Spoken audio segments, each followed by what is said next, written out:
Most people get up every day knowing exactly what they need to do to reach their goals. But something happens, and they start procrastinating. They switch to laziness and become demotivated, even if they'll end up feeling regretful by the end of the day. If you relate to these people, and you want to know exactly what you need to do to end your laziness, then this video is for you. You need a goal, and that goal needs to be two things. Exciting, meaning you just like it. There is something about it that you find motivational, exciting, whatever. And then the other part is it needs to be honorable. Now, honorable means that it elevates not only yourself, but other people. The reason those two things are the guaranteed 1-2 punch of success is getting motivated is all about managing your neurochemistry. It's about knowing how you want to feel, figuring out the things that make you feel that way, making sure that that feeling is incredibly elevated so that you really chase after that feeling. The reason that people do drugs is to modulate their neurochemistry. Now, the great news is that you can modulate your neurochemistry without needing to do drugs, but it requires you to invest emotionally in things that matter to you.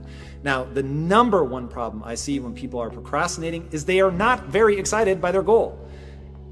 You have to take the time, one, to figure out what it is that you like. What are the things that you respond to? Kevin Kelly has a really fascinating idea that he calls not prematurely optimizing. You don't want to prematurely optimize. You don't want to pick a life path until you've explored and understand what the things are that you get a natural response from. Now, it's just going to be some degree of like. I like this thing. It isn't going to be, oh my God, the heavens open up and it becomes clear what I should be doing with my life. It is way simpler than that. It is something that gives you more energy than it takes. Now, once you find the thing that gives you more energy than it takes, now we can begin investing in that. And we go back to that initial idea of I'm excited by my goal, which is very clear. I know exactly what I'm trying to accomplish, and it's honorable.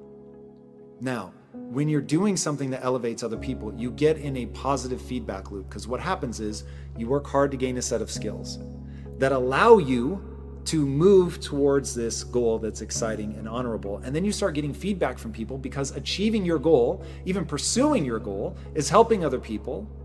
By helping other people, you get positive feedback. Because you're getting that positive feedback, the next time you want to lay on the couch, you need only think of them and the way that it makes you feel to help people, to elevate, to push yourself, to go and get something done.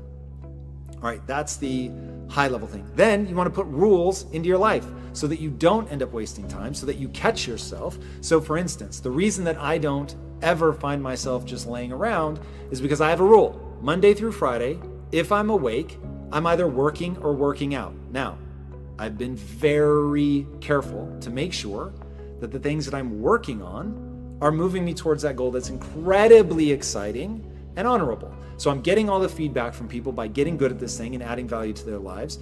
And it was already exciting. I just found it interesting in and of itself. And then I have invested emotionally over and over and over, focusing on the people that I'm trying to help, telling myself I'm trying to help these people, telling other people, embodying the emotion that I want to feel. And then I've got my rules to fall back on. I get out of bed in 10 minutes or less. Monday through Friday, if I'm awake, I'm either working or working out. And those two rules, as deceptively simple as they are, when combined with a goal that excites me, and then the feedback loop of actually being able to help other people, creates this thing where I get so much juice out of it. Now, you're going to have different rules. Maybe for you, it isn't that Monday through Friday, you're either working or working out. Maybe it's Monday through Friday.